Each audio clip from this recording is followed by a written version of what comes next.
நாகப்பட்டினம் மாவட்டம் கீழ்வேளூர் கோகூர் கிராமத்தில் அமைந்துள்ள இந்த அறநிலையத்துறைக்கு சொந்தமான பழமை வாய்ந்த அருள்மிகு ஸ்ரீ சவுந்தரநாயகி அம்மன் சமேத ருத்ர கோடீஸ்வரர் ஆலயம் அமைந்துள்ளது.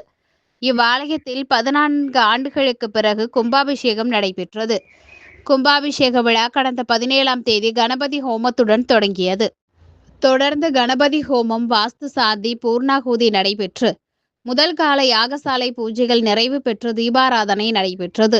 4ஆம் கால யாகசாலை பூஜைகள் நிறைவு பெற்று பூர்ணாகுதி மகா தீபாராதனை நடைபெற்றது. தொடர்ந்து மங்கள வாத்தியங்கள் முழங்க கடம் புறப்பாடு நடைபெற்றது. சிவாச்சாரியார்கள் கடத்தை சுமந்து வந்து வேத மந்திரங்கள் முழங்க ஆலய கலசங்களுக்கு புனித நீர் ஊற்றப்பட்டு மகா கும்பாபிஷேகம் நடைபெற்றது. பின்னர் புனித நீர் பக்தர்கள் மீது தெளிக்கப்பட்டது. அதனைத் தொடர்ந்து மகா தீபாராதனை காண்பிக்கப்பட்டது. இதில் சுற்றுவட்டார பகுதிகளைச் சேர்ந்த திரளான பக்தர்கள் பங்கேற்று சுவாமி தரிசனம் செய்தனர்.